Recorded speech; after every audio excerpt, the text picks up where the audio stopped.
جاتے ہیں، سب کچھ نظر آتا ہے،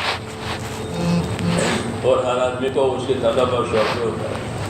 مادی اسباب اور معنوی اسباب کا مطلب یہ ہے کہ اللہ تعالیٰ ایسی عبادتیں ہم کو نصیب کریں کہ جن کی وجہ سے اس عبادت کا فیض اور برکت دنیا اور آخرت میں ملے۔ جیسے روزہ کہ اس کی برکت دنیا میں بھی ہے کہ مومن کی روزی بڑھ جاتی ہے رمضان میں، تو یہ ظاہری ہوا کہ مومن کی روزی رمضان میں بڑھ جاتی ہے، اور جو بدلہ آخرت میں ملے گا وہ تو ہم سنتے ہیں کہ آخرت میں یہ بدلہ ملے گا۔ تو یہ اللہ تعالیٰ کی طرف سے عنایتیں ہوتی ہیں کہ عبادت کے نام پر ہم پر اکرام ہوتا ہے، ہمارا انعام ہوتا ہے۔ ہوتی تو ہے وہ عبادت، نماز بھی، روزہ بھی، زکوٰۃ بھی، حج بھی، یہ ایک طرف سے تو اللہ کے فرائض ہیں، یعنی اللہ نے ہم پر یہ چیزیں فرض کر دی، مگر جس طرح وہ ایک فرض ہے ایسے ہی وہ اللہ کے انعامات میں سے ہاں، کیوں کہ ہم اگر اللہ کا فرض ادا کریں گے تو کوئی اللہ بڑا نہیں ہو جائے گا، وہ تو بے نیاز ہے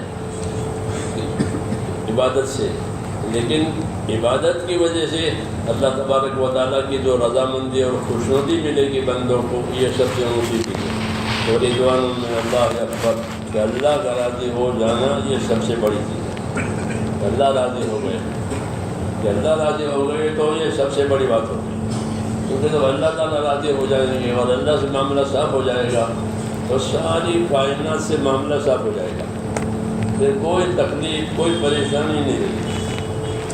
اس لیے بزرگوں نے فرمایا ہے کہ من اصلح ما بینہ و بین اللہ اصلح اللہ ما بینہ و بین خلقہ، کہ جو لوگ اپنا اور خدا کا معاملہ ٹھیک کر لیں گے تو اللہ ان کا اور تمام مخلوق والا معاملہ ٹھیک کر دے گا۔ تو یہ ایک آسان شکل ہے اللہ تعالیٰ سے ہمارا معاملہ صحیح ہو جائے، اور اللہ کا معاملہ جو ہوتا ہے اس کے اطاعت کرنے سے، اس کے حکموں کے پورا کرنے سے، اس کے نافرمانیوں سے بچنے سے اور اس کے دین کی مدد کرنے سے، یہ معاملے اللہ تعالیٰ سے صحیح ہو جاتے ہیں۔ اس لیے اس کو اپنی زندگی میں بنانا یہ اصلی مقصد ہے۔ عبادت ہی زندگی کا مقصد ہے، عبادت کے لیے پیدا کیا ہے، ساری محنتیں عبادت کو زندہ کرنے کے لیے ہوتی ہیں۔ جی ہاں، تو اصل یہ ہے کہ زندگی ہماری بندگی والی بنے، زندگی بے بندگی شرمندگی، زندگی بابندگی خورشندگی، کہ زندگی بغیر بندگی کے وہ شرمندگی ہوگی، پشیمانی ہوگی، پچھتائے گا آدمی، اور زندگی بندگی کے ساتھ ہے تو خوش ہو جائے گا۔ اس لیے ان دنوں کی قدر کرنی چاہیے۔ حدیثوں میں کہ اگر میری امت کو حقیقت معلوم ہو جائے تو یہ تمنا کرے کہ سارا سال رمضان رہے، یہ حدیثوں میں ہے کہ امت کو پتہ چلے کہ حقیقت کیا ہے روزے کی، تو وہ تمنا کرے کہ سارا سال رمضان رہے۔ ہمارے دلی میں جیل ہے،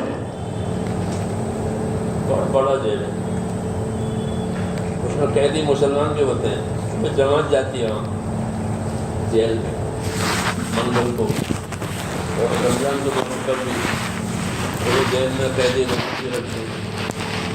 تو جیلر یہ کہہ رہا تھا کہ رمضان میں بہت سکون ہوتا ہے، ورنہ یہ لڑتے ہیں قیدی، تو رمضان میں بہت سکون ہوتا ہے، تو سارا سال رمضان رکھو ہو جائے، کیونکہ ہمارے نبی نے تو پہلے سے ہی کہا تھا کہ لوگوں کو معلوم ہو جائے کہ رمضان کیا ہے تو وہ تمنا کرے کہ سارا سال رمضان ہو۔ یہ غیر یہ کہہ رہا تھا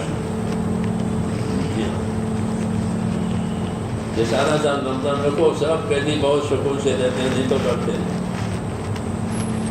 تو ایک نظام اللہ کی طرف سے ہے، یہ ہمیں ایک نعمت بھی ہے، جس سے رمضان کی بہت کہتے ہیں کہ رمضان صحیح گزرا ہے تو سارا سال صحیح گزرے گا، رمضان بگاڑا ہے تو پھر سارا سال خطرے میں۔ ایک مولانا رمیہ فرماتے تھے، مولانا رمیہ صاحب، ایک رمضان دوسرے رمضان کو چارج دیتا ہے، جیسے گورنر کے سرکاری آفیسر ہوتے ایک دوسرے کو چارج دیتے ہیں، کہ ایک رمضان دوسرے رمضان کو چارج دیتا ہے، تو اگر یہ رمضان اچھا گزرا تو وہ اگلے رمضان کو چارج دے گا، تو پھر اس کے ساتھ میں سارا سال اچھا گزرے گا۔ یہ کہنے کا مطلب ہے کہ ایک رمضان دوسرے رمضان کو چارج دیتا ہے، اس لیے اس کی قدر کرنی چاہیے اور اللہ سے بہت دعائیں مانگنی چاہیے۔ یہ زمانہ دعا مانگنے کا ہے، کیونکہ حالات بہت سخت ہیں، وہ سب جانتے ہیں کہ حالات بہت شدید ہیں، پریشانیاں بہت ہیں، بیماریاں بہت ہیں، دعا کے سوا کوئی علاج نہیں، دعا کے سوا کوئی علاج نہیں۔ اس کا اللہ حالات نہیں بدلے کہ نہیں بدلے، اس کا یہ علاج ہے کہ خوب توبہ کی جائے، خوب اللہ سے اپنے گناہوں کی معافی مانگی جائے اور دعائیں مانگی جائے کہ اللہ تعالیٰ حالات میں بہتری لاوے، کہ جس سے ہمارے ایمانوں میں ترقی آوے، ہمارے عمل میں ترقی آوے، خیر و برکت کے دروازے کھلے اور پریشانیاں ختم ہو جائیں تاکہ اطاعت زیادہ ہو۔ اس کے لیے اللہ تعالیٰ سے دعائیں مانگنی چاہیے۔ دعا مومن کا ہتھیار ہے، ہم کو اللہ نے دعا کا ہتھیار دیا ہے کہ تمہارے حالات آئیں تو حالات کا مقابلہ کرو ہتھیار سے۔ جیسے حالات آنے سانپ نکلا ہے تو لاٹھی لیتے ہیں، تو کیا حالات آنے تو کہ حالات آنے تو دعا سے اس کا مقابلہ کرو، کہ دعائیں مانگو اللہ تعالیٰ سے۔ جی ہاں، کہ دعاؤں کی وجہ سے حالات اٹھ جاتے ہیں، حالات بدل جاتے ہیں۔ تو دعا میں توبہ بھی ہے، استغفار بھی ہے، اپنی حاجت مانگنی ہے، اور جب اطاعت کر کے عبادت کی دعا مانگیں گے تو وہ دعا وزندار ہوتی، قابل قبول ہوتی ہے۔ تو رمضان میں عبادتیں بھی ہیں، اس میں روزے بھی ہیں، نمازیں بھی ہیں، زکوٰتیں بھی ہیں۔ مالداروں کو اپنے پائی پائی کی زکوٰۃ دینی چاہیے، پائی پائی کی زکوٰۃ حساب کر کے دیں۔ اللہ جانتے ہیں اور لوگ نہیں جانتے کہ کتنے پیسے ہیں، تو اس لیے مالداروں کو پائی پائی کی زکوٰۃ ادا کرنی چاہیے۔ نماز، روزہ، زکوٰۃ اور آگے ہزارہ ہے، جن کو اللہ تعالیٰ توفیق دے اور سہولت ہے وہ اپنا حج بھی کرے۔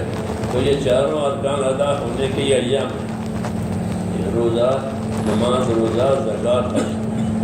مولانا یوسف رحمۃ اللہ نے اپنے زمانے میں 4 مہینوں کی جمع نکالی، رمضان، شوال، رجب۔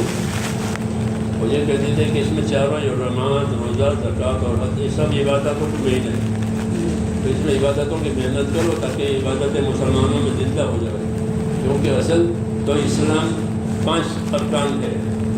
اسلام کی بنیاد 5 چیزوں کا، مسلمان، نماز، روزہ، زکوٰۃ، یہ ہے اصل۔ ساری محنت اس کے لیے یہ 5 ارکان مسلمانوں میں زندہ ہو جائے، تو یہ محنت کے دن ہے، اس لیے اس کی محنت بھی کریں، اللہ سے اس کی دعائیں بھی مانگیں۔ اللہ توفیق عطا فرمائے۔ سبحانک اللہم اللهم صل وسلم وبارك على سيدنا محمد النبي وآله وصحبه۔ ربنا إننا آمنا فاغفر لنا ذنوبنا وقنا عذاب النار۔ اللهم سلمنا لرمضان وسلم رمضان لنا وسلم لنا متقبلا۔ اللهم سلمنا لرمضان وسلم رمضان لنا وسلم لنا متقبلا۔ ربنا واغفرنا لما تحب وترضى واجعل آخرتنا خيرا من الأولى۔ وصلى الله تعالى سبحان ربك رب العزة عما يصفون سلام۔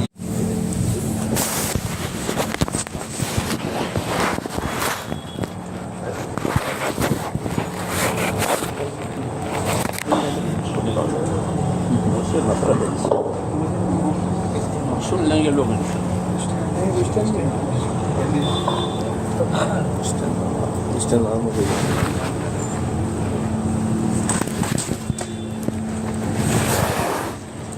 یہ ٹھیک ہے، یہ کیا زمان کو بھی دبا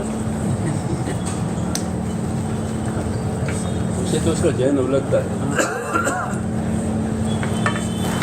انسانوں کے لیے ہے وہ بڑی آواز کرنے کے لیے۔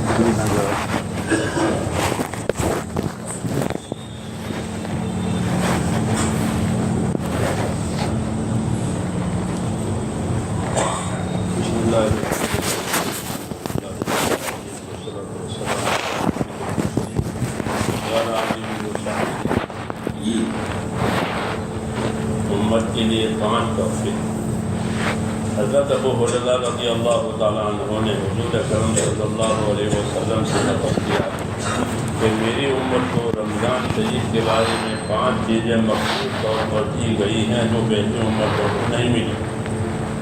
پہلی نمبر 1 یہ کہ ان کے منہ کی بدبو اللہ کے نزدیک مشک سے زیادہ پسندیدہ ہے۔ نمبر 2 یہ کہ ان کے لیے دریا کی مچھلیاں تک دعا کرتی ہیں اور افطار کے وقت تک کرتی رہتی ہے۔ نمبر 3 جنت ہر روز ان کے لیے آراستہ یعنی سنواری جاتی ہے کہ اللہ تعالیٰ فرماتے ہیں کہ قریب ہے کہ میرے نیک بندے دنیا کی مشقتیں اپنے اوپر لے اس میں سرکش شیاطین قید کر دیے جاتے ہیں کہ وہ رمضان میں ان برائیوں کی طرف نہیں پہنچ سکتے جن کی طرف غیر رمضان میں پہنچ سکتے ہیں۔ نمبر 5، آخری رات میں روزداروں کے لیے مغفرت کی جاتی ہے۔ صحابہ نے عرض کیا کہ یہ شب مغفرت شب قدر ہے؟ فرمایا نہیں، بلکہ دستور یہ ہے کہ مزدور کو کام ختم ہونے کے وقت مزدوری دے دی جاتی ہے۔ نبی کریم صلی اللہ علیہ وسلم نے اس حدیث پاک میں 5 خصوصیتیں ارشاد فرمائی ہیں جو اس امت کے لیے اللہ تعالیٰ شانوں کی طرف سے مخصوص انعام ہوئی اور پہلی امتوں کے روزداروں کو مرحمت نہیں ہوئی۔ کاش ہمیں اس نعمت کی قدردانی ہوتی اور ان خصوصی عطایا کے حصول کی کوشش کرتی۔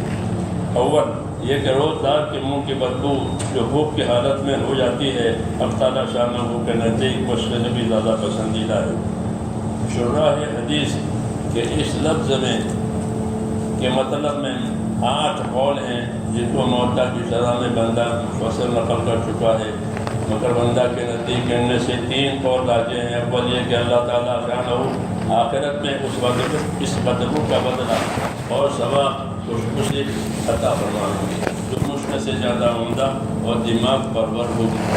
یہ مطلب تو ظاہر ہے اور اس میں کچھ بات بھی نیز در منصور کی حدیث میں اس کی تشریح بھی ہے، اس لیے یہ منزل گویا متعین بھی ہے۔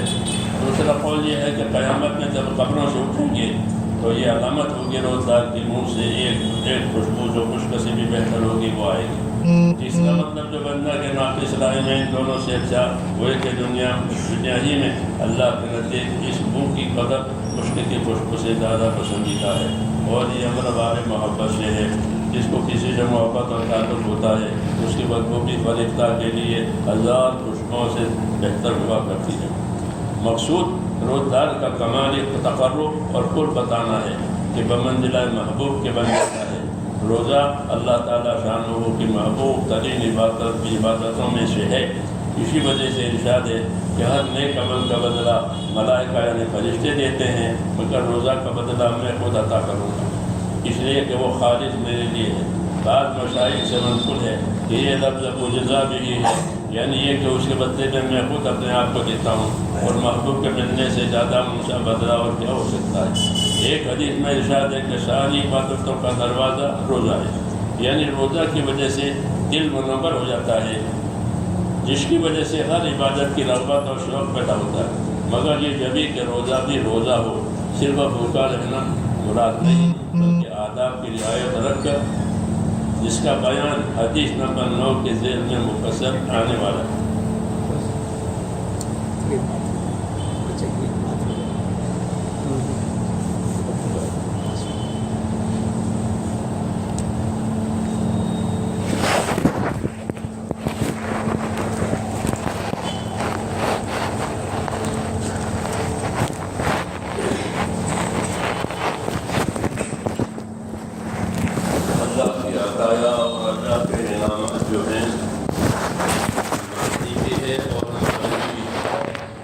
مادی کا مطلب وہ ہے کہ جو ہماری نظروں سے آئے، بس اللہ نے کھانا دیا، اسباب دی۔